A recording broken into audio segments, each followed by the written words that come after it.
Look, everybody, by now, you shouldn't be surprised that I couldn't wait. It's Romania Black, and yeah, I couldn't wait. I watched episode 5 of Steins Gate Zero a few nights ago, and normally I wait for comments, but after that cliffhanger of Kagari passing out, I was like, I want to know what happened. So here we are. So we're on episode 6 of Steins Gate Zero, and I'm not watching the OP and ED this week, but starting next week, I'm going to be able to see both. So I'm pretty excited about that. So we'll have plenty of time to get through the OP and ED. That will be exciting. I don't have any comments from you all, but I did watch the English dub before coming on to record this, and I had some notes from the English dub that I want to go over with you all before we start this episode. In the English dub, Okarin is talking about Moika as she's sitting down on the couch, and he's like, it's likely she's around her in this timeline. A killer's instinct is still there. I want to go to Okarin, sir, pot calling the kettle black, in the sense that Okarin, it's just interesting how he's not considering how people can change, and that's probably because, again, we don't have episode 24 on our radar in Steins Gate Zero yet, but to that effect, we, the audience, know that the impact of the changes that have been made in the world line can greatly impact that person.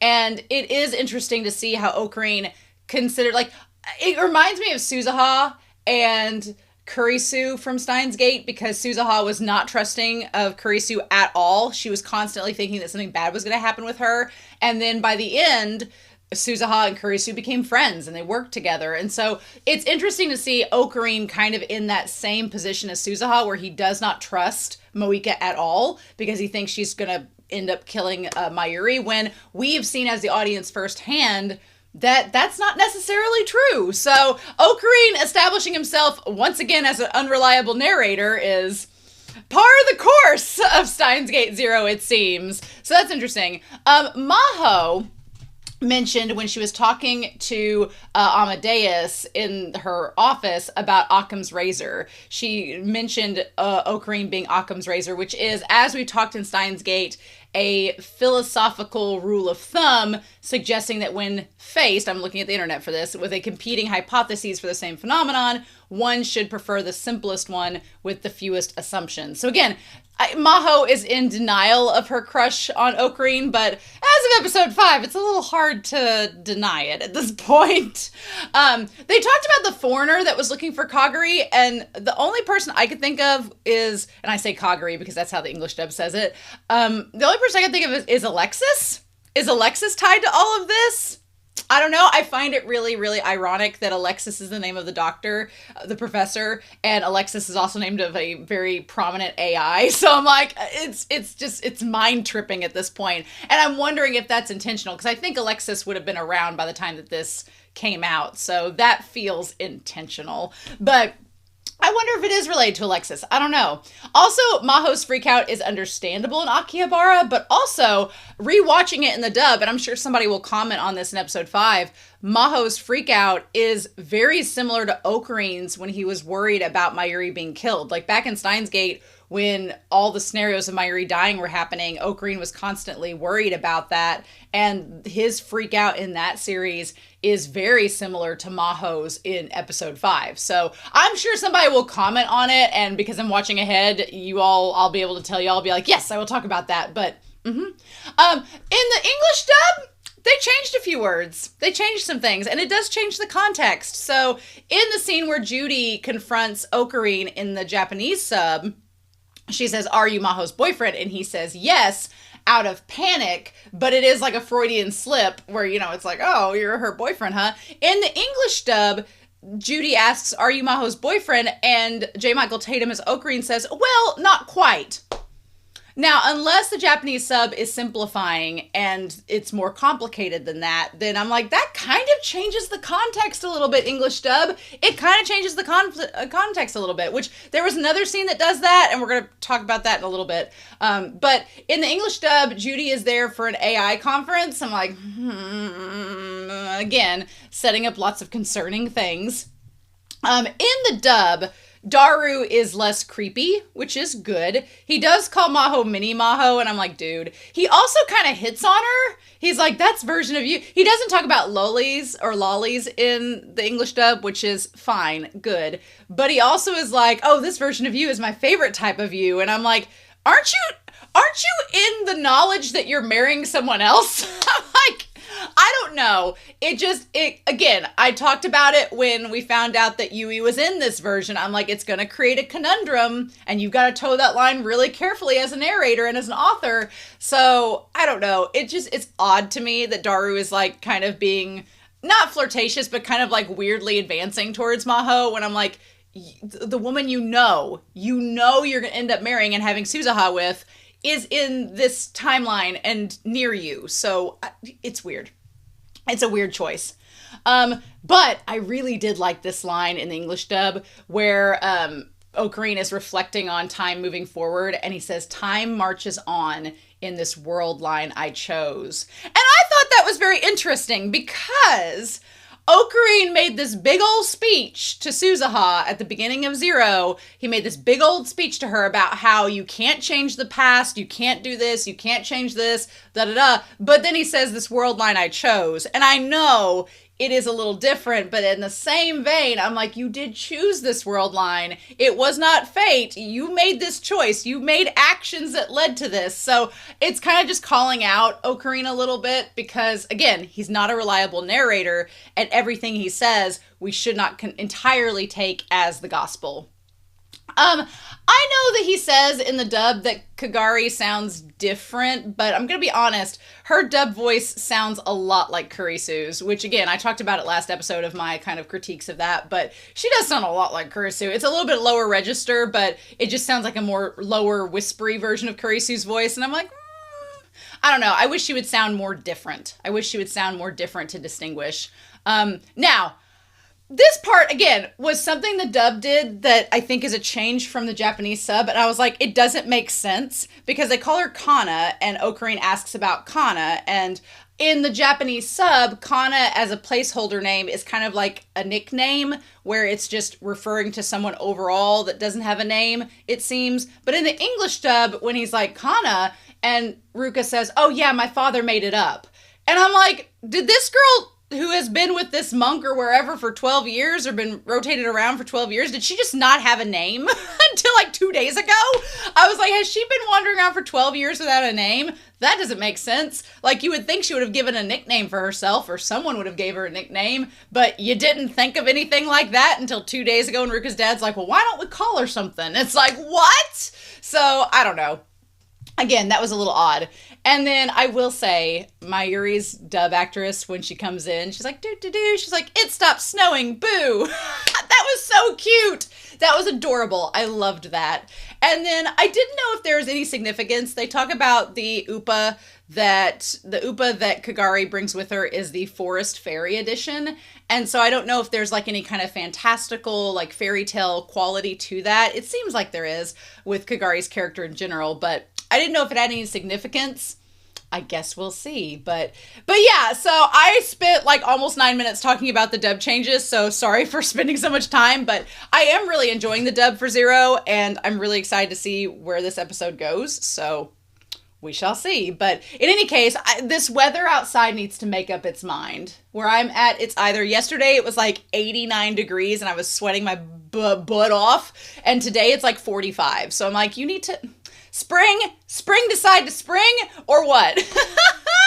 But anyway, let's get started. All right, we are going to get started with Steins Gate 0, episode 6. And we're going to skip the OP and ED for this episode, but next week we're going to be all about both. So we're going to start this here in 3, 2, 1, and let's do it to it.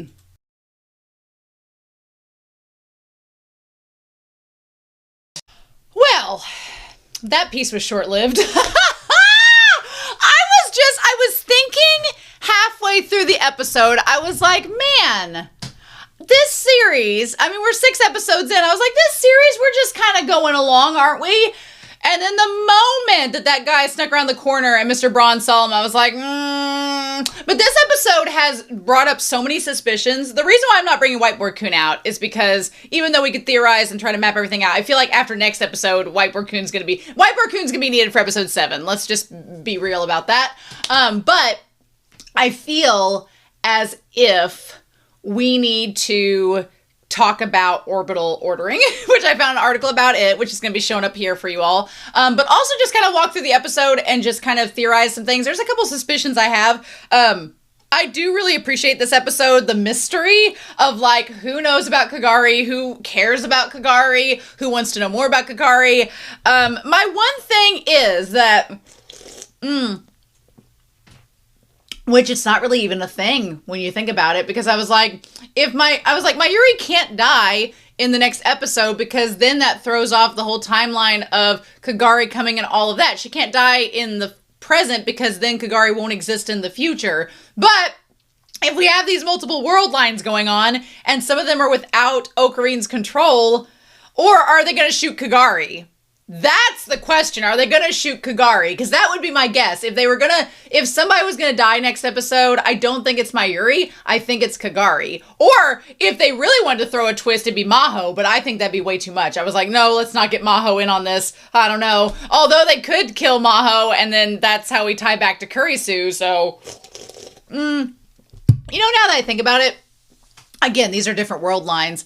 I am going to be kind of sad because I am really getting attached to Maho and Okarin as a ship.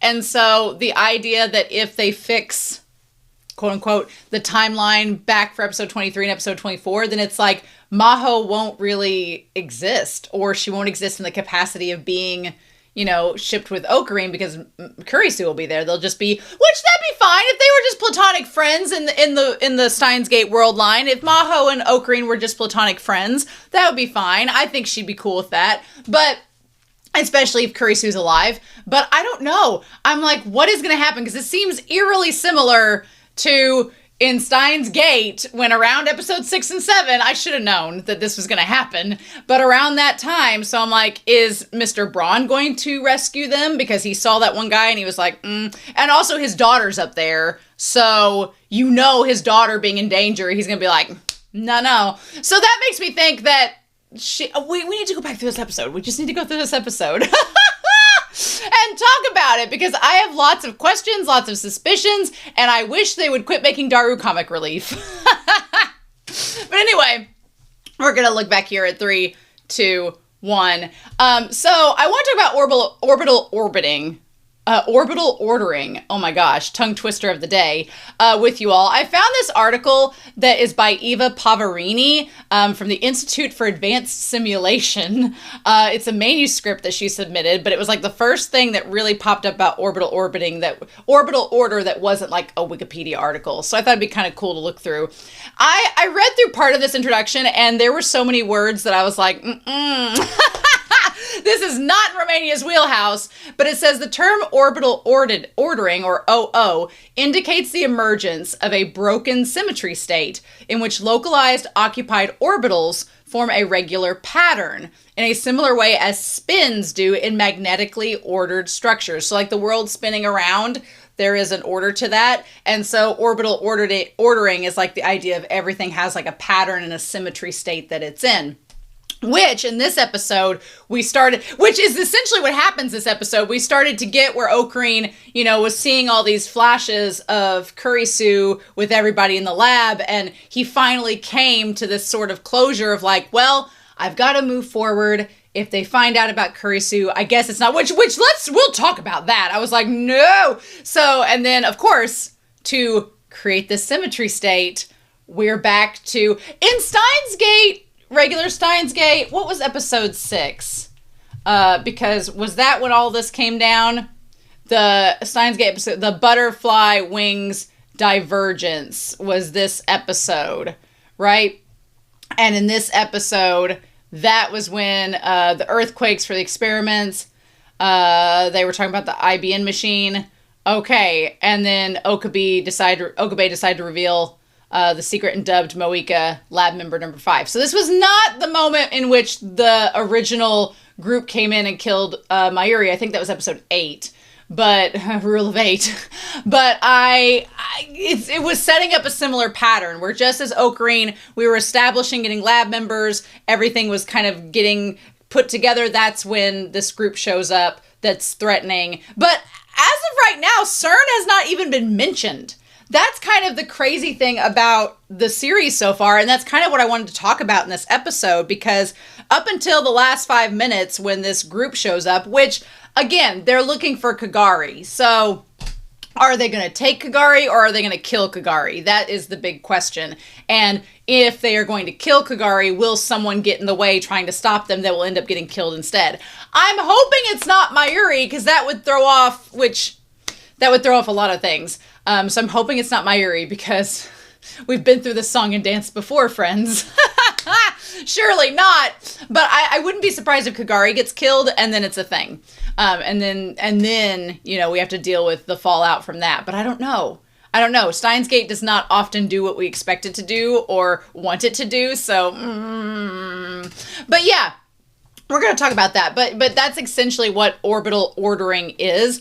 You can see there's a lot of imagery. There's a lot of stuff going on with it. I was like, I mean, I took chemistry too in high school, and I just took basic chemistry in college. So I was like, I didn't take physics. I took physics in high school, but it was kind of like a rural school physics. So it's kind of a joke. But yeah, there was on page 34 of this article something about orbital ordering that I wanted to go back to and see what they said. So the origin of the orbital order. So the hallmark of orbital order is the cooperative Jean-Teller distortion. This static distortion gives rise to a crystal field, which splits the otherwise degenerate doublet. Due to this something repulsion, it turns out that even a crystal field splitting much smaller than the bandwidth can lead to orbital order. The importance of this effect for real materials has been realized. The orbital fluctuation is dynamical. I didn't even know dynamical was a word, but it can already be understood from the static Hartree-Fock contribution to self-energy. The latter yields an effective enhancement of the crystal field proportional to orbital polarization. You explain what that means. But anyway, they go up here saying that something along the lines of mechanisms with it, and saying to clarify the nature of dominant mechanism, we disentangled electron phonon. There's a lot going on with this. Lots of science. So in conclusion, we studied 2 mechanisms that can lead to orbital ordering phenomena in some type of insulators. Since they predict a similar type of order, identifying which one dominates for real materials is very difficult. The origin of orbital order has been a matter of debate for decades. We see how this problem was recently solved by disentangling the super X charge, an interaction giving directly rise to a crystal field splitting electron-phonon coupling is necessary to explain experimental findings. I love whenever the title goes into this scientific phenomena and it opens up this world that I am in no part of, but some people, this is their bread and butter. And I'm like, the thing about science that is so fascinating to me is in a lot of ways, we find out how small the world is. Like coincidences and things and threads lead us to realize how connected and small we can be sometimes. But then you open up stuff like this and there is a world out there where people are like reading this and going, I know exactly what that means, and interacting with it that I have no clue about. And science makes the world also seem bigger because you see all these facets you didn't even know about that people are studying and researching and having at, and it's kind of crazy.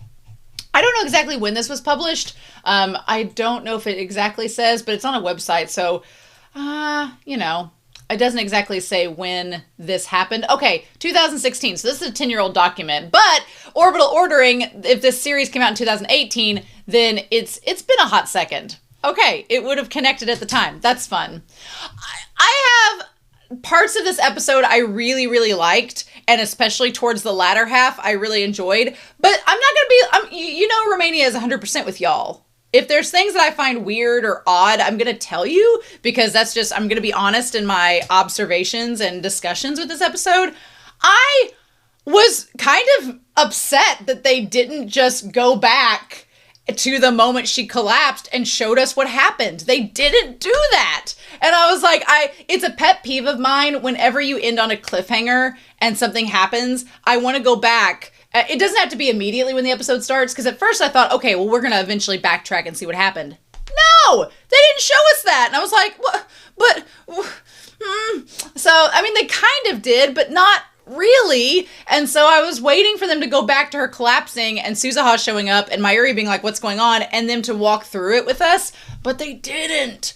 So instead, Mayuri's like, well, I'm going to go to the store while we figure out what in the world's going on.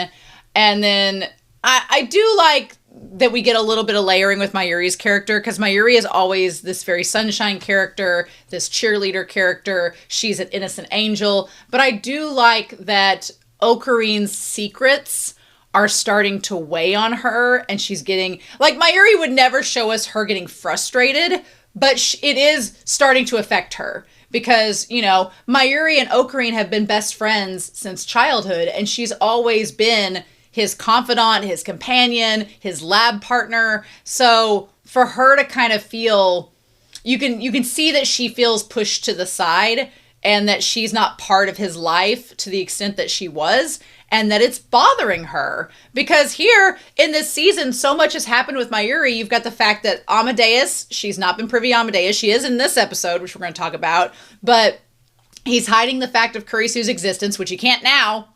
I mean, he can hide the previous world line and how that worked, but she knows about Kurisu now, which we're going to talk about too. But the fact of Suzuha, she doesn't understand. She's being kept in the dark about Suzuha and her relation to everything completely. Kagari is now included in the equation. I just feel like Mayuri, we're starting to see where she's slowly realizing just how much Okarin is doing outside of his interactions with her. And it's kind of like, you know, if you've been best friends with somebody and then suddenly your best friend starts to have all these other engagements with other people and other places and you're not included, you're like, well, but we're best friends. So why am I not involved in this? You know? So you can start to see it weighing on Mayuri, which is gonna be interesting to talk about. Also, we have a lot to say about Ruka in this episode. I honestly feel like, look, I feel for Ruka in this series. I really do. I don't ever think that Ruka is a punching bag. That's Daru. But I don't ever think that Ruka is a punching bag in this series. But again, we've talked about it with Steins Gate. It is, Daru and Ruka are two sources of kind of uncomfortableness with me in the series. We'll talk about Daru in this episode because I was like, I'm glad Suzuha beat him up. But I kind of feel for Ruka because everybody's like, he's a dude. Oh, he looks feminine, but he's a dude. There's just like, I don't know.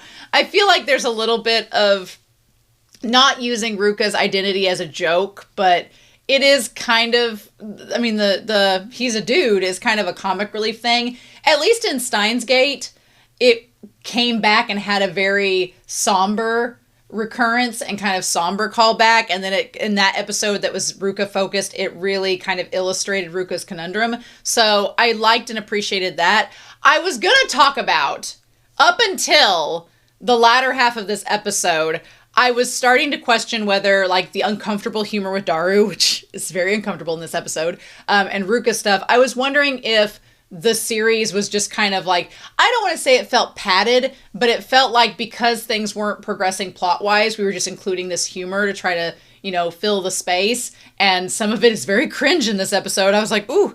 But then I don't feel like that's going to happen now because I was like, oh, things are going to start as we would expect.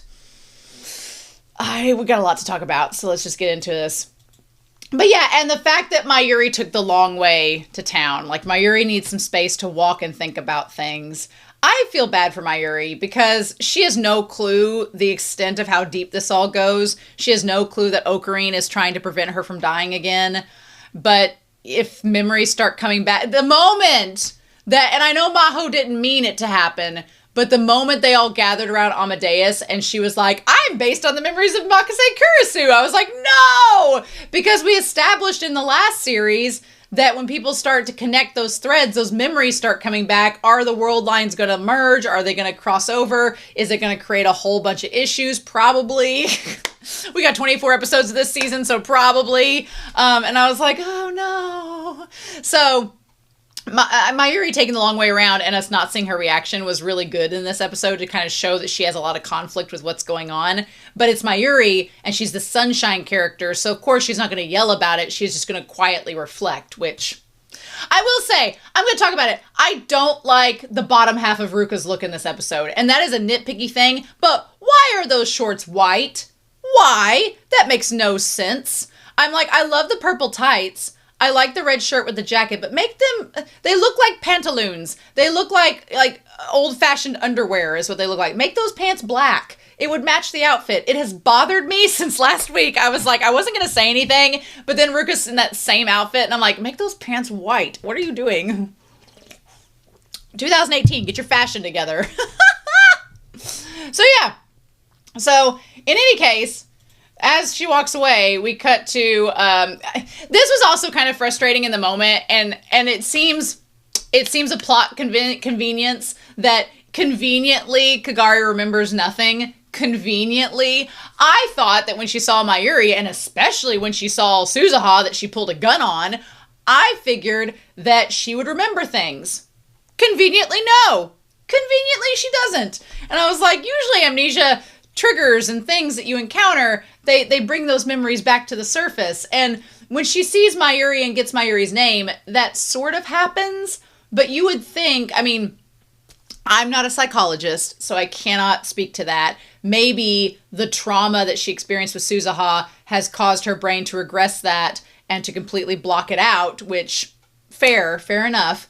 But you would think she'd have a little bit of recollection of that, right? You think she would, but conveniently, she does not. Now, the only thing I was curious about is when she says she was found at the Chiba prefecture by the priest, I'm assuming that has been recent. Like she recently was found by the priest at the Chiba prefecture, and because of her well-endowed boobs and gender, she can't, or sex rather, she can't stay at the temple. Can't be tempting them priests. But, so she was brought to Ruka's shrine to figure out what to do. Which, that makes sense with the whole name thing. If she had been found recently by the priest outside of Chiba and brought to Ruka's shrine and everything, and that's when they gave her the nickname, that would all make sense. That opens up a much bigger can of worms of where was she the past 11 to 12 years prior? And why does she not remember? That's a problem. I'm like, has she been experimented on? Has she been held hostage somewhere? Has she been wandering around eating scraps? Like, what has been happening to her prior to her getting found and brought to Ruka's shrine? That to me is like a huge question. And where has she been? Has she been a sleeper cell? Has she been killing people? Like, we don't know. We have no clue. She has no clue. So I feel like, and the fact that other third parties are trying to find her makes me very concerned that she's been doing some not good things or has been involved in not good things leading up to now. So again, I don't know how to feel about Kagari. I feel like she's literally just a plot device. I feel like she's more plot device than character because she doesn't really have any character. She's like, I don't know. I don't remember. I don't know. She has some affinity towards Mayuri, which I think is very sweet. I like the mother-daughter relationship with her and Mayuri. I think it's done well. And I think that, Mayuri is so innocent, but she also has this kind of like caring quality to her that she instantly latches onto Kagari, which is, interesting, not ironic, not coincidental, but it's very connective of her later on in the timeline where she adopts her, that bond is there and it's very noticeable, and Mayuri instantly has that connection, which is cool. But I just feel like Kagari is a plot device. I feel like she's just there to advance the plot. She doesn't have a lot of character. I don't care that her voice actress sounds a lot like Kurisu. It may even be the same voice actress as Kurisu. I don't want to look it up because I don't want spoilers. But they may even be the same voice actress. I don't know. But she is a big enigma to me. And I'm going to be very curious in episode 7 to see what happens by the end of this. And is she, Is she going to be the one that gets killed and then it spurns Okarin into action? What do we do with that? Because that's her daughter, because that's Mayuri's daughter. So if she ends up getting killed, then of course Okarin would have incentive to try to reverse time and save her because she's Mayuri's daughter and Mayuri's his best friend. But would he go so far as to use a time leap machine? We don't even have one made in this timeline. We ain't even got the phone microwave. So I don't know. It's going to be a big question. I don't know. But yeah, so she conveniently doesn't remember. I'm amazed. This episode also, biggest tease. Biggest damn tease. Just tell us what happened after she fired that gun. They are drawing that out so long. I'm like, just show it. I'm going to trust the series. I'm going to trust the series that there's a reason they're not immediately showing us what happened in the aftermath. But I'm like, what a damn tease. Just edging us with what happened with her and that gun and Suzuha. I'm surprised Suzuha was as calm as she was. And she didn't seem relieved, which Daru, I am glad Daru pointed that out, being like, you're not relieved that we found her, so what's up with that? And I think it's because she doesn't remember, and also because she can't tell Suzuha where she's been the last 12 years. And I think for Suzuha, that's concerning, because, Suzuha has seen World War III. She knows that there's time wars. She knows there's all this. So she's like, hey, the fact that you can't remember where you're from and you're being looked over by a third party, it's a little bit concerning. So yeah, I don't know. I was lying near the border of Chiba Prefecture. How far is Chiba? I'm going to get on some maps here online and try to find out. How far is, so we have Akihabara. We're just going to say Taito City, Japan. And we're going to say Chiba Prefecture. How far is that? Oh, it's only an hour. Okay. It's an hour from Akihabara in Tokyo to, there's a golf club in Chiba. That's where it's sending me. But yeah, so there's about an hour drive. Hour and 3-minute drive. Okay, that's fair. That's fair. It's a 10-hour train ride. Why is it a 10-hour train ride? Why is it a 10-hour train ride? Oh, well, when you could walk 17 hours, you could bike 5 hours, but it's only an hour drive. Why is it a 10-hour? What? I don't want to question it. Somebody from Japan can comment down below why it's 10 hours versus an hour driving. So yeah, when a priest passing by stumbled across me. Again, also, I don't know why the animators for Steins Gate, they've done this in Steins Gate and they're doing it in Steins Gate 0, and I swear my mind is not in the gutter, but why do they do shots like this instead of showing her face? They have done that throughout this series, and it's so baffling to me. Like, they felt it wasn't right for a girl to stay long in a practicing temple. I get it. You want to show her boobs to emphasize she's a girl, but show her from the head up. If you're going to do something suggestive, or not even suggestive, but if you're going to do a shot of her being a woman, then show her face. It's not objectifying in any way, but it's weird. It's a weird choice. And there's crotch shots in this series and just close-ups of body parts instead of faces talking. I'm like, did you not just want to animate them talking? Is that the way we're doing it? It's weird choices. Weird choices sometimes. I love Steins Gate and I like Steins Gate 0 a lot so far, but just weird choices. I don't know. But yeah.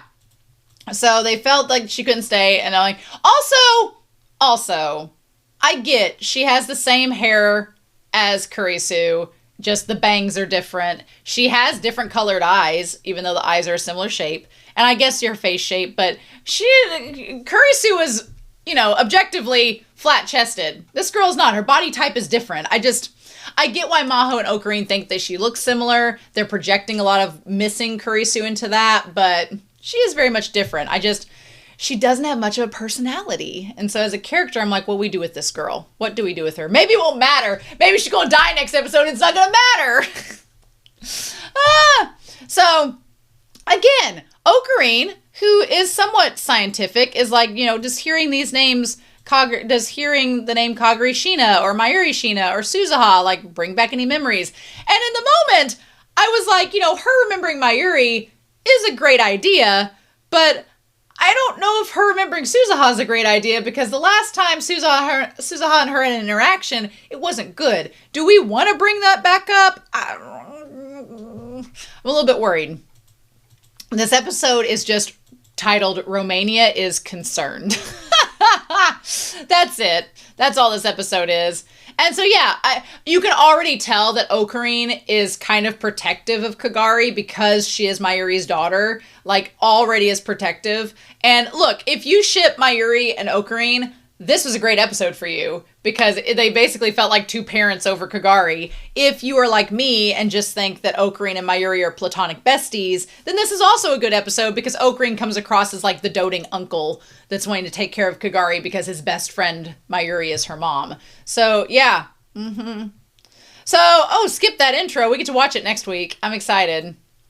I know, I'm going to make y'all wait. I'm going to make y'all wait till episode 7 because I want to see it animated in its entirety and not just do a point by point. So yeah, Kagari is someone that you know, Suzuha, and she's like, yeah, they pass it off pretty well that Suzuha's been looking for Kagari and that she's been looking for her lost friend of 12 years and now has found her. So that was passed off pretty easily. Also, it's coming across to me now. I wondered in the moment if this was a flashback, but all the stuff from the convenience store is there, which means this is when Mayuri got back. Also, is that Dr. Pepper on the table? Do we have that on the table? We can't really tell in the moment. It looks like Dr. Pepper and the juicy chicken. So she got all the favorites. But yeah.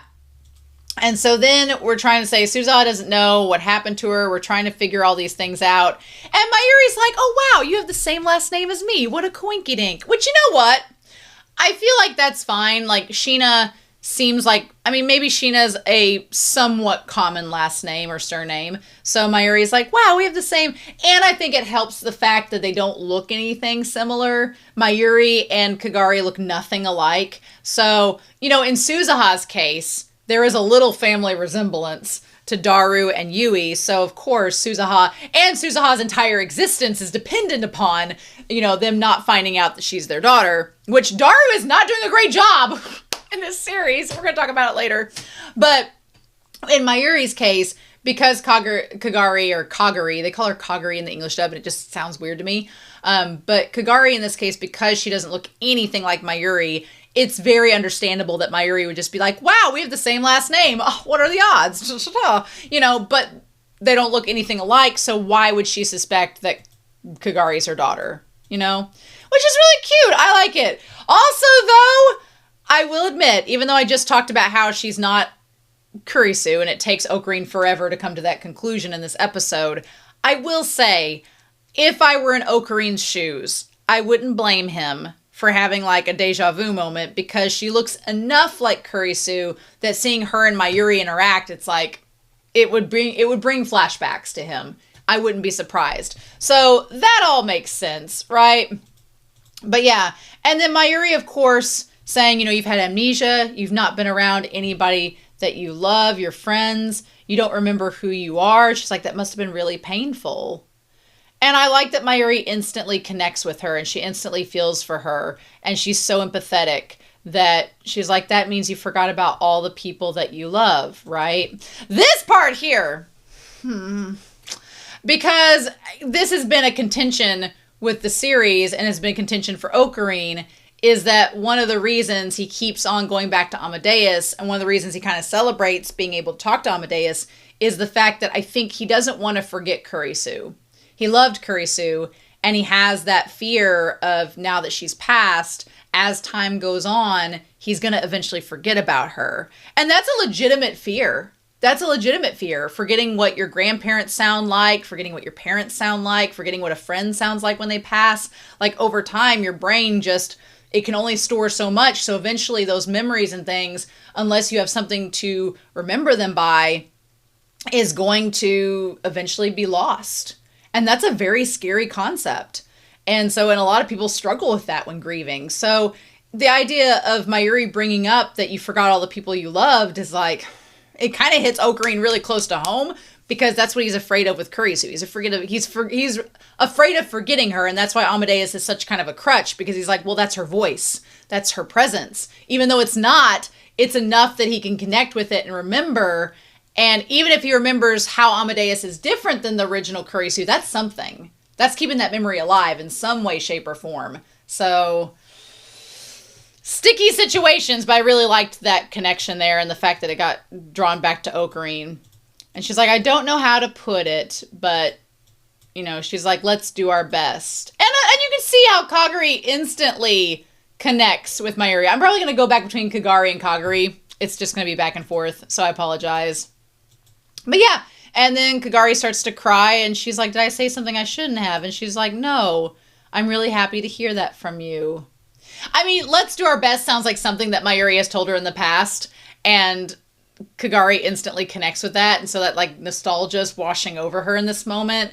I like Kagari. I just hope that if she stays alive past next week, that we get some personality come out with her. Although, I say that, we might not want the personality to come out. That might be a bad thing. I also like how Okarin just kind of nods, like, very much like a dad or an uncle nod, like, yeah. And Ruka's like, yes! Like, Ruka's so excited. Suzuha looks nervous. I don't blame Suzuha. If this woman was standing in front of me that pulled a gun on me as a kid and fired, obviously it missed because Suzuha is still here, I'd be concerned about that. I would not feel the most comfortable. I do like the little twist of her showing, like, where she cried. Like, that part was really cute. Like, showing little reds under her eyes was a nice little detail. So, yeah.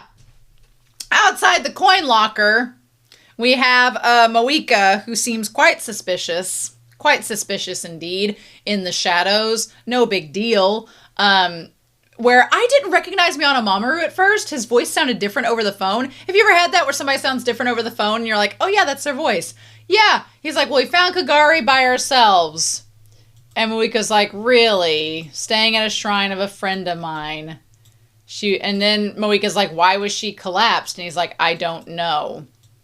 She's lost all of her memories. Is there any update on the crew that was searching for her? And then she says, nothing yet. I think it's interesting that she is standing, which again, I'm watching To Be Hero X the same time on this channel. And in that series, every little thing in the background you have to pay attention to. You should go watch that series. It's a fun time. But here you see, like, there is 2 vending machines and there's like one with the cat and everything. And then there's like one with this shadowy character.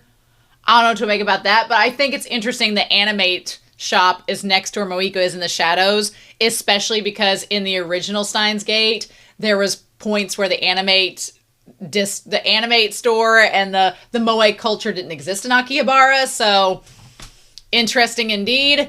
But yeah, I don't know what to make of Moeka. This time of year is busy enough as it is. Work is work. Should I keep at it? And he's like, it'd be a lot of help if you did. And she says, okay. Here's the thing. I want to trust Moeka. I want to believe that this scene with her in the shadows is a red herring.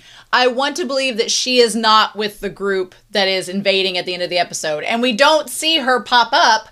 So we see the guy with the skull mask and the gun, but we don't see anybody with them. So I don't know.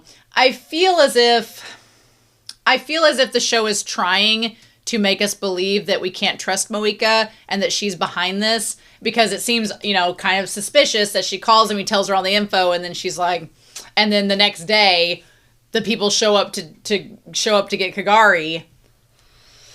I don't know. It seems suspicious, but then there's another part of me, because Okarin is so suspicious of Moeka and thinks so negatively towards her, it makes me think the show is giving us a red herring that he's going to assume Moeka is responsible, and then he's going to make a big dum-dum of himself and call her out, and that's not going to be the case. So I don't know. I don't know if the show is just being very deliberate right now, or if they're setting up a red herring. I'm hoping it's the latter, because I would love if Moeka had a second chance in this series to be useful, but I don't know if we're going to get that or not.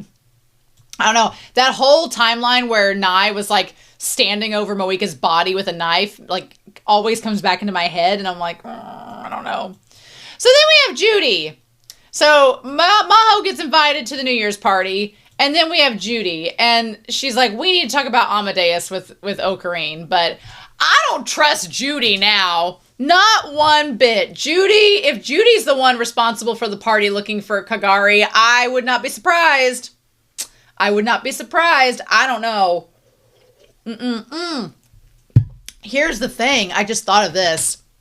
We have the idea of Amadeus taking, like, the memories of someone, and we have all the connection to the monkeys and the chimpanzees in the last episode having their brains taken. It's very possible they're trying, like, Kagari, if they find out Kagari is from the future, then there is a very good chance that they might want her memories. They might want her memories to be used to help them learn about the future. And that could, if there's a time war that is about to happen and you had access to somebody's memories from the future, that could unlock, it's like Back to the Future. It's like Biff's playbook. Like if you could unlock somebody that has memories that are key to the future that could give you answers or give you a leg up on the competition, you'd probably want those. So that makes me worried. Also, in that vein, just thinking about this, Kagari looks so much like Kurisu. We saw Amadeus at the beginning of the series where it's World War III. What if Amadeus gets upgraded and no longer uses the interface of Makise Kurisu, but they end up getting the memories from Shina Kagari and upload them and then use them instead? Now, I don't think that happened in the original world line because I think it was Kurisu, because otherwise wouldn't Mayuri be freaking out more because her daughter is being used in the interface? But I feel like the world lines are going to change just like they did in the original series where Suzaha came down, but then the world line changed. So we're about to get messy all over again. Okarin wanted to avoid all of this and it wasn't possible, but I don't trust Judy at all. The moment she looked over and saw Kagari and had that side eye, I think she's the one responsible for the group, which would make sense. Because when she saw Maho, she was like, stalking you? I didn't stalk you. I just saw you in this alley, just conveniently and coincidentally. You were stalked? No, I think that Judy is connected to the group that is trying to find Kagari and knows that Maho is connected to Okarin, who's connected to Kagari, and is using her for that. I think that Judy is the one to be suspicious of. I don't think Alexis should be suspicious. Alexis seems just like a professor that he seems like a red herring too, right? Because he's just kind of like, he's very much devoted to the concept of getting Amadeus attached to someone, which I think is a terrible idea. Terrible idea. But have you seen Sinclair lately online? Have you seen the stories about that AI? We're going to talk about it in a hot second, but I want to finish talking about Judy so I don't get sidetracked. But I think Judy is the one that is our mystery villain. I think she's suspicious. I don't trust her. I think the fact that there's lots of connections to her. She talks about love, and this part was kind of weird, where she's like, as a matter of fact, your love life is my most curious field of study. I'm like, there are boundaries. Stay out of my business. Stay out of my private life, ma'am. I don't know. That seems suspicious as well. I don't trust Judy. I don't trust her one bit. There's no point in treating me like one of your test subjects. That's the thing. I think Judy's treating Maho like a test subject, Okarin like a test subject, everyone is a test subject. That is villain thinking behavior, and I don't trust it. No. I don't feel good about it. So I'll never allow myself to be fooled by the delusion of love. Well, Maho, never say never, right? Never say never. Also, girl, I ain't gonna shame nobody for showing off what they got. You show off your assets, but you're not gonna wear a camisole under that? I guess not. Don't understand how that problem is. I will say, I do really like Kagari's like little scarf outfit. I love that her and Mayuri both have the little pea coats, except Mayuri's is long and hers is short, and they both have like the scarf motif. I really love that. Also, if you are someone that studies color theory, orange is a color for caution, which should be noted in this episode. Also, Mayuri, even though she's like 20 or younger, she looks very maternal with this kind of like old woman shawl. It's giving me Howl's Moving Castle, like Sophie vibes of Howl's Moving Castle, like old Sophie. It's giving me those vibes. It makes her look more maternal. I don't know if that's intentionally done by the show to make the concept of her being Kagari's mom more believable, but it feels like a rhetorical decision visually that I definitely have noticed. Also, one thing I do really like is that Ruka is not having a crush on Okabe in this series. I don't know if that's a sign of Ruka growing as a character alongside Okabe, but I like the fact that he's not like not crushing on him and has a more prominent role in the series. I wish they wouldn't use their identity as a punching bag sometimes, but I appreciate more Ruka the better. I love Ruka's character, so I'm all about it. So, and then Okarin's like, look, let's not leave Kagari alone. Well, we can take all the precautions that we want, but may not always work out in the end. So then Daru is like, hey, what is up? Why are you not satisfied that we found Kagari? And Suzuha's like, and Suzuha brings up a good point. She's like, where's she been all this time? Should we be concerned? We should probably be concerned. Where has she been? Why doesn't she remember? Isn't that a little bit dangerous? And she's like, amnesia? I don't know if I like that. And he's like, I've been wondering the same thing myself. But there's not much they can do in the moment. And they're like, what if it comes back out of nowhere? I think that's what Suzuha is afraid of. Suzuha's like, it's all fun and games until she has a memory relapse and realizes that I wasn't her favorite person. And then it's going to be a problem. And she's like, Also, the title of this episode being Eclipse of Orbital Ordering. So like the symmetry kind of overlapping itself. That ties to this episode and then in Steins Gate. Daru's saying we could scare it out of her. There were a couple moments in this that I was like, they are trying to make Daru comic relief. And sometimes it works. Sometimes it does not. In this episode, it did not.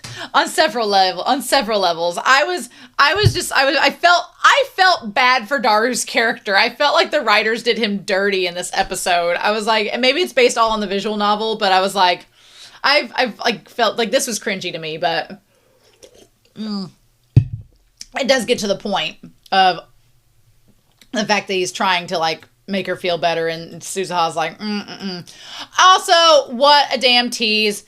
Edging us. I don't know what the hearing a voice part means. She fired the gun and it's going to be like a slow drip to find out what happened in that dang scene, isn't it? So, I wondered at first why Okarin and Daru could not go up to see their own lab, but now it all makes sense that Mr. Braun was letting his daughter get dressed up. Also, Yui's pea coat, love it. Looks amazing. Look at that. Is it Yui or Yuki? People got mad at me because I couldn't say her name right. Is it Yuki? I think it's Yuki. There's other characters in series I've been watching called Yui and Yuki, and I'm getting them confused, but is it Yuki? If I've been calling her the wrong name, please forgive me. She's not done much in this series to warrant me remembering her name. Just saying. Have her do more and talk more, and I might remember her name better. But yeah. So Nai looks adorable. I love Yuki's pea coat. It's super cute. And then I did really like the joke where the dad's like, my daughter, and Daru and Okarin are like, it's a good thing Nai looks nothing like her dad. I was like, damn, the savage shade of it all. The savage shade. So we find out that Mayuri and Kagari and Ruka and Feyris are all being shrine maidens, and they're all going to see them. And then here's the thing. Mr. Braun was like, if anything happens to Nai, on the one hand, maybe that means Mr. Braun will intervene and step in and save them all next episode and do what Suzuha did in previous seasons. But also it means that Nai is at risk, and I am highly concerned that Nai might get hurt next episode. I need to see if she left or was still there by the end of the episode. That's the thing. But yeah, I would not mess with Mr. Braun. We've seen from Steins Gate, we don't want to do that. He's a man of many skills. So yeah. Also, I like that Mayuri's friends are getting more involved in this. Maho came along. Let's talk about this. Daru is being such a dork, but I also think that she likes him because of it, because she's a cosplayer, she's a dork. I think that she likes it just as much. I think she knows. Suzuha does not understand, but I think that Yuki knows that Daru is just joking when he says, like, wanting to see somebody in a maid costume. If I were, around Daru, I would not be attracted to that kind of, talk around me if I was a potential love interest. But, everyone has their own type, so we're not going to judge her for it. One thing that I do love is that while they're all walking together, of course, Okarin and Maho are like 5 steps back, talking amongst themselves. Of course they are. And so she's like, well, I need to talk to you anyways. And he's like, oh, this is about Amadeus. And before she can get talking to him about it, damn it, then the one friends interject and they're like, hey, what are you doing research on? I like that it almost felt like a fourth wall joke where Fubuki was like, hey, way back there, conveniently. Is this what you do? Like, that was funny. Sounds really cool. And then for a hot second, Okarin sees, when Maho walks up, he sees all of them in the lab together. And God, it feels like so long since Okarin's wore that white lab coat. It feels like forever. I kind of want Maho to see him in the lab coat because, you know, she's in a lab coat all the time. I want her to see him in it. So I don't know if we'll get that or not, but yeah, just seeing everybody. I also like the touch of having Daru. It's the same face, but with a different body overlaid on top of it. That part's really good. So yeah, the moment he starts having flashbacks from a different timeline or a different world line, I start to get concerned. That was like, 12 minutes in. That was the first sign of, uh-oh, something might be going down. So we go to the Kanda Furebashi, where we're having the New Year's celebration. Feyris and Ruka look absolutely adorable. I like the height difference between Feyris and Ruka. I didn't notice that, and Suzuha's there as well. I didn't notice that in previous seasons. I didn't notice that the other day when we were like looking at episode 4, I think. I didn't notice the height difference was so much. It's really cute. But yeah, so they're doing the shrine stuff, all the activities. Again, this to me points that Yuki is okay with Daru's kind of like perverseness. She gets it. She gets that it's a joke. She gets that it's not real. She likes him for different reasons. Good for her. Good for her. But yeah, and then Suzuha is like, when he goes up to Suzuha and he's like, this part here, what? Is this something culturally that I have missed? When he's like, try saying, bend over, big brother, it's time for your shot. I'm like, that's pretty perverse. And I would be like, that's your daughter, sir. That's your future daughter. What the fudge are you doing? Why are you being that way? And so I don't blame Suzuha for completely being like, we need to stop. Not in front of your future wife. Like, Daru is doing himself no favors. That's why it worries me. She's like, why are you hopeless? And I worry that, now granted, I shouldn't worry because at this point, Yuki believes that Suzuha is his sister. So she's probably like, wow, what siblings? That's so funny. I'm just like, don't screw this up, Daru. This could all go awry really quickly. I'm afraid something's going to happen and it's going to prevent Suzuha from being born and it's going to mess things up. We've had so many timeline, world line changes in Steins Gate, and we're now starting to open the lid in this series that I'm a bit concerned. I'm a bit concerned.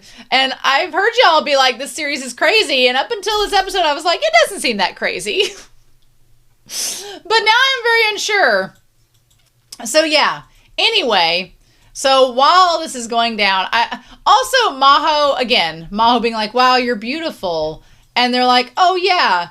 And then, look, why can't Ruka be beautiful and be a dude? Like, quit making these jokes at his expense. I don't know. Anyway, so this festival gets over. Mayuri and Kagari, they look adorable. Kagari seems like she's having a great time with Mayuri. Things are going well, which is a bad sign in Steins Gate, because when things are going well, that means something bad is going to happen. To mess it all up. So yeah, Mayuri didn't want to believe us when we told her that you had to ring it 100 times. She's like, you weren't supposed to say that. But you were worried about the same thing too. So yeah, everything seems to be going really good. And then there's this shot of Okarin dressed in all black, which I've talked in the Discord. Okarin looks amazing in black. Like, makes me sad that we didn't see it all throughout Steins Gate because I'm not a khakis fan, so the black looks good. But then also you have Kagari who looks like Kurisu and Mayuri standing in front of him like shrine maidens. Feels very symbolic. Not very good for the episode to come when you end this episode with their lives possibly being on the line. I wonder was 2018 the year of the rabbit? I want to know. 2018 year of rabbit. Was it? 2011 was the year of the rabbit. Interesting. I mean, this is taking place in 2011. I was thinking of when it was coming out, but no. So this is taking place in 2011, so it is Year of the Rabbit. Okay, cool. Nice. Like that little continuity there. And yeah, bless Suzuha's heart. Suzuha is like, I feel like this would be like if Trunks in Dragon Ball Z walked around watching Vegeta and Bulma the entire time and was like, I feel like it would be the same thing, which again, I feel like that's kind of indicative of, you know, you would never suspect these characters to get together, but they're going to. You just have to have faith in it. And Suzuha's like, my faith is being tested constantly. I love it. It's great. So yeah. So then we have Maho and Okarin having this conversation where she's like, you just can't catch a break, can you? She's like, you constantly are being surrounded by people reminding you of Mankasei Kurisu, and I'm glad you're handling it as well as you are. Although I will say every time Maho and him start to have a decent conversation, they get interrupted. First, it was by Mayuri's friend group. Now it's by Judy and Alexis. Like Maho and Okarin are never allowed to have a moment where they can just kind of sit down and hash things out, which to me is very frustrating, but also makes the story even more tense. She's like, things can't stay as they are or you'll never have any closure. And the sad thing is, Maho's not wrong. He does need to have closure, and he does need to move on. The problem is that because he's moving on in this world line, things are not going to go the way that he plans. And Suzuha's over here being like, you need to go fix things, and he won't listen. So it's a problem. But yeah, this is really cute. I just like everybody sitting there together. Suzuha's looking at her parents like, God, make this work. And then you have like Sheena and Sheena Kagari and Mayuri with Nai. It's just, which that makes me worried that one of those three are going to die next episode. Conveniently separated from the group and in red. Conveniently. I'm a little bit concerned. So yeah, and that's when we see Alexis show up. And she's like, I told them to come because it was a special occasion. I just love the idea that Alexis, defying all gender stereotypes, is the one that has been shopping till he drops the whole time. Love that for him. Love this metropolitan man. This metrosexual man. Love him. And then is Judy his best Judy? Who knows? Am I kind of shipping them together? Maybe. But he wanted to see the Shrine Maidens, and Okarin was like, no, we don't have them here anymore. The best part was, he was like, the face that he makes. Look, y'all, I love Attack on Titan. It's one of my favorite series. It's one of my favorite animes. That face right there is something you would see in Attack on Titan. That reaction is straight up Attack on Titan. I freaking love it. Come on, Erwin Smith. And then Judy's like, well, we just came to see the Shrine Maidens, but we got all this stuff in our hands. Let's take it back, right? And then she's like, we'll see you later. I do love that shot where she's pointing at him and he's just dejectedly like, he's doing the Snoopy Charlie Brown walk of like despair. Freaking love that. That's so good. But this is when my entire trust and faith in Judy went out the window. When she looked over and saw Kagari, I was like, mm-mm. And then it makes you wonder, was her dragging Alexis to the shrine just to see if Kagari was there and confirm things?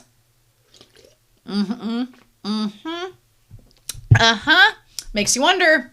I don't know. I feel like Moeka is the red herring and it's Judy that we shouldn't trust, but we'll just have to see.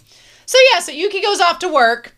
I am glad that Yuki is not there, because if Yuki gets killed, Suzuha doesn't exist. So we've got to, for the plot's sake, we've got to have Yuki go off somewhere else. She's not in the plot anymore. We don't have to worry about her getting killed and Suzuha not existing, so that's taken care of. Good job there. But man, this just feels like the last time things are going to be great again. Okarin's in the center, and oh my god, yeah, Okarin's in the center, and on either side, on one side is Maho, on the other side is Mayuri, and then behind them is Kagari and Suzuha. The calm before the storm, right? Also want to point out, I don't remember the friend's name with the dark hair. Not Fubuki, but the other one. Is it Kaide? I think it's Kaide. Kaide's fashion, loving. That black dress with the turtleneck, I'm all about it. With the little puffer jacket. I love her fashion. I would wear that. That's super cute. I do like the Fubuki's kind of sporty. Fun times. So yeah, New Year's party. Let's hear it for one more time. All of Can we talk about how this spread? The fact that Ruka's mom brought them freaking lobster and like all these truffles and all of these different things. I wouldn't eat the little fish, but some of these look really good. The little mochi, like that's so cute. And then Daru, shut up. Daru, I'm tasting a bit of Ferris tan. I like the Fubuki's like, aren't you supposed to get married in the future? Like, oh my gosh. And then we got to talk about them legumes. So Nai is there, concerned. Concerned a small child is there. Maybe it will get Mr. Braun to come up and help save the day. It also takes suspicion off of Mr. Braun. Because Mr. Braun, if he were the one... Because I wondered for a hot second, because in the Steins Gate timeline, Mr. Braun had recruited Moika and was connected to CERN. So there was a part of me in this episode that was kind of like, what if Mr. Braun ends up like going through the same motions that he did in Steins Gate? But the fact that Nai is at the party sort of takes suspicion off of him, because why would he put his daughter in danger? Like, what if the people, even if the guys that come up there at the end weren't planning on doing anything, what if a gun accidentally went off? What if there's an accident and I get shot? Like, I don't think he would put his daughter in that danger, right? So I think that eliminates suspicion from him, which, in my opinion, kind of eliminates suspicion from Moika in a sense. So I think it's Judy. Now, do I think that Okarin is going to suspect Moika and think it's her? Yeah, because that's all he knows. That's the thing that makes Okarin kind of an unreliable narrator too, is that Okarin only has the knowledge that he has. And that's all he has to work with. We, the audience, see things from a broader perspective than the characters in the show, because we're like the omniscient viewers of it. So we see the side glance that Judy makes. We see Judy and Maho's interactions when Okarin wasn't there. We see all of these things. So Okarin is only going by what he knows. And what he knows is that Moika killed Mayuri in the past. That's what he knows, and that's kind of where he leans towards. But if he doesn't see Moika in this group of guys that come up, what is he supposed to do with that? Will he still think that it's her fault? He might. Also, these people chugging down this barley tea. I've never had barley tea, but... Anyway, so, okay, now we get the two friends of Mayuri to not be here. They're leaving the scene to go get more stuff. And Mr. Braun's like, okay, well, tell Okarin I'll stop by and pick up Nai later. Tell Okabe to let me know when the party is over. And they were like, yep, will do. And that's when he looks over and sees random suspicious man in most stereotypical hat, glasses, and trench coat. I don't know why they do that. Like, if you're gonna be covert, dress like a civilian. Don't dress like an investigator. And he's like, I think that's the sign Mr. Braun is gonna be watching out to see what happens next. That's a cute shot of Maho with the mochi. So her phone rings. Now, again, talking about plot contrivance or plot convenience. Maho has been talking about how Okarin should not be interacting with Amadeus. And you walk over here and answer your phone and pop up Amadeus in his lab with him sitting 5 feet from you.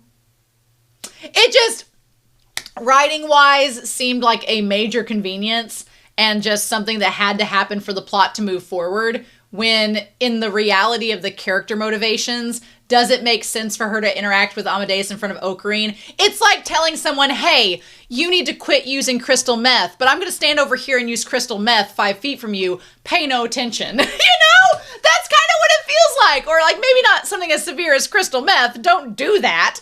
But it's like, hey, you should quit smoking. I'm going to stand over here and smoke in front of you. I hope that's okay. Don't smoke. You know? That's what it feels like. It felt like... And I would trust Maho's character to not do that. I would trust Maho's character more than that. So that's so interesting to me that she doesn't do that. So that she does the things that she does here. But I guess we have to move the plot forward somehow. So she's like, Senpai, oh, we're in the lab. Also, her dang little communicator there is huge. And then the Band-Aid gets ripped off where everybody starts to see... Amadeus. I'm an AI created by Maho. And then you would just be like, oh, well, just say that you're Amadeus.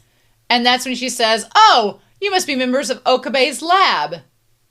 And she says, allow me to introduce myself.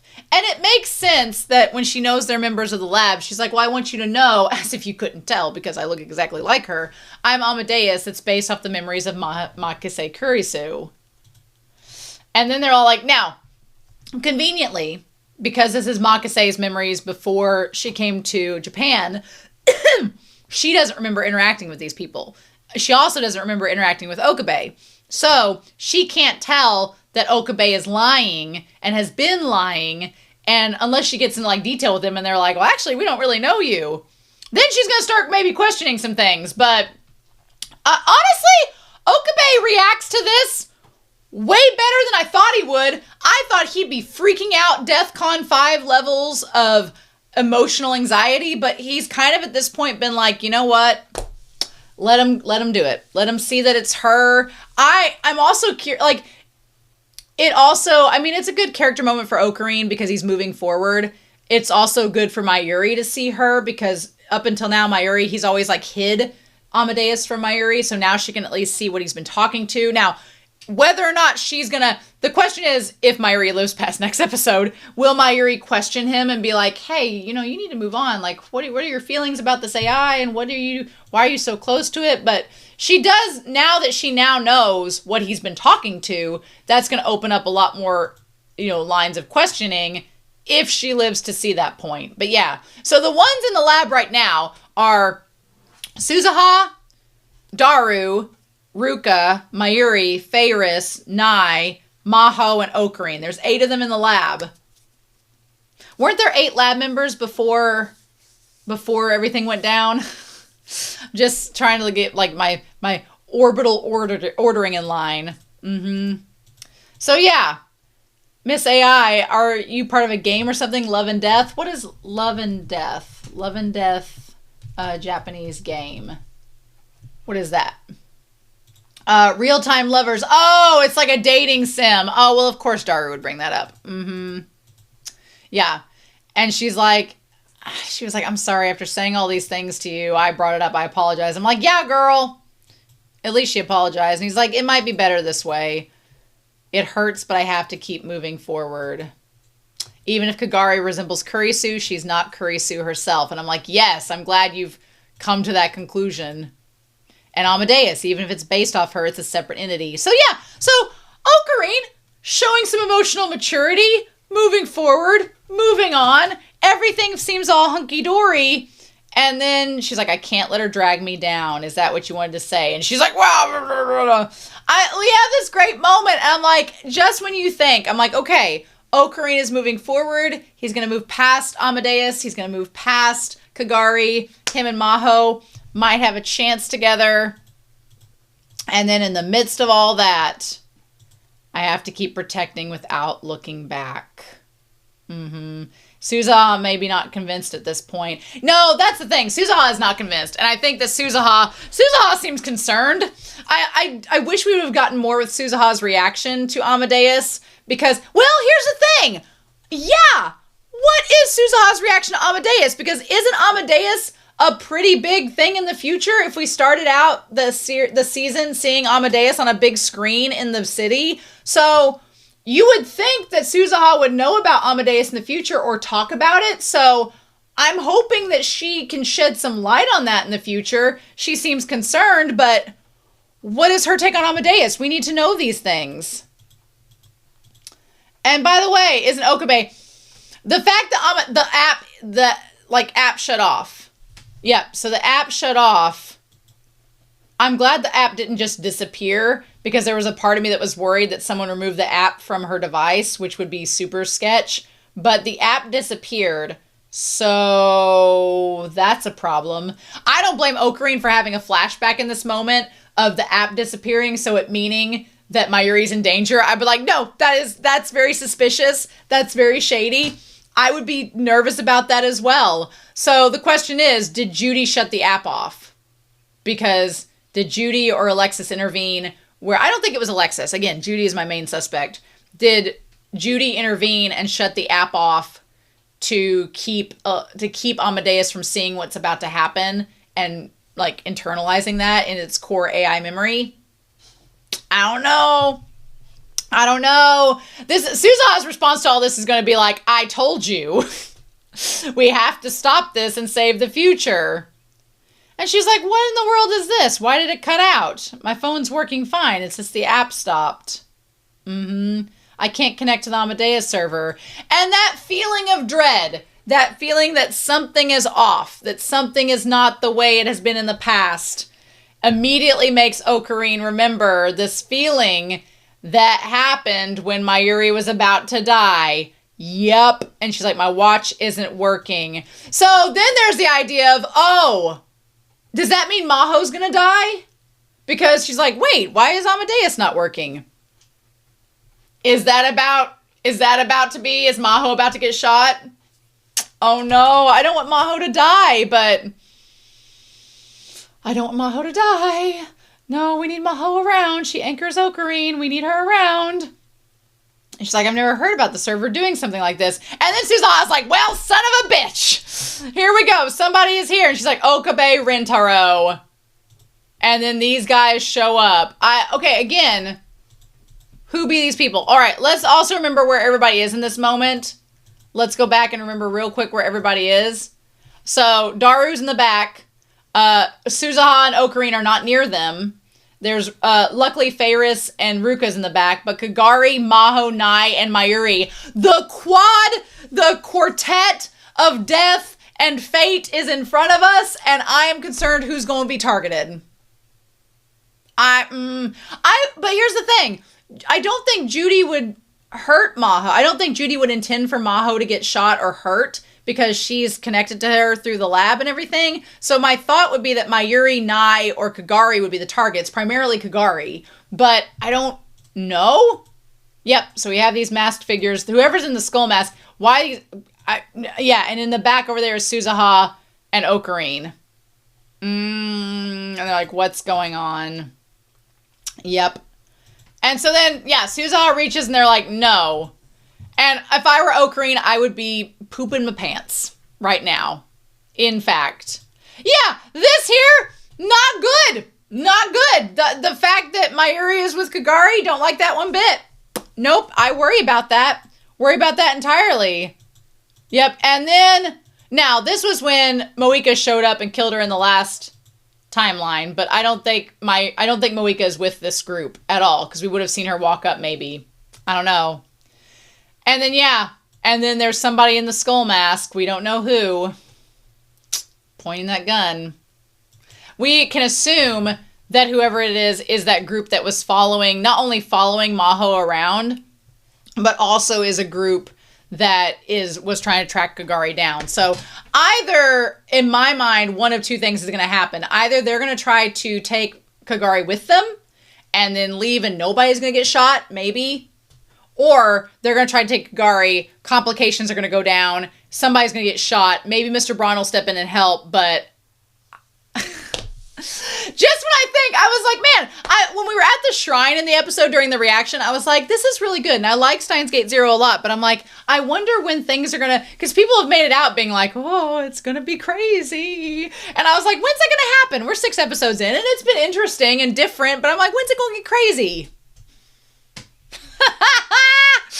Apparently now. So anyway, I am very excited. Please watch the April. If you've not watched the April update video, as I'm recording this, it came out a few days ago on Patreon and YouTube. So please make sure you watch the April update video. If you're watching this on YouTube and you've not seen the April update video, it's got my schedule for April 2026 as I'm recording. That's going to be talked about. I'm traveling and going to a national competition with the team I coach in real life outside of this channel. So my reaction and recording time is going to be kind of skewed this month. It's our national tournament. So after this, things go back to normal. But for April, please go check out that video and see what we're going to be doing. But anyway, I'm excited to know your thoughts down below. I hope you all have a wonderful week. Please stay safe. Take care. Like this video and subscribe to the channel to see more Steins Gate Zero reactions and discussions from me. And let me know your thoughts down below. But I'll see you all very soon with episode 7 of Steins Gate Zero. Bye.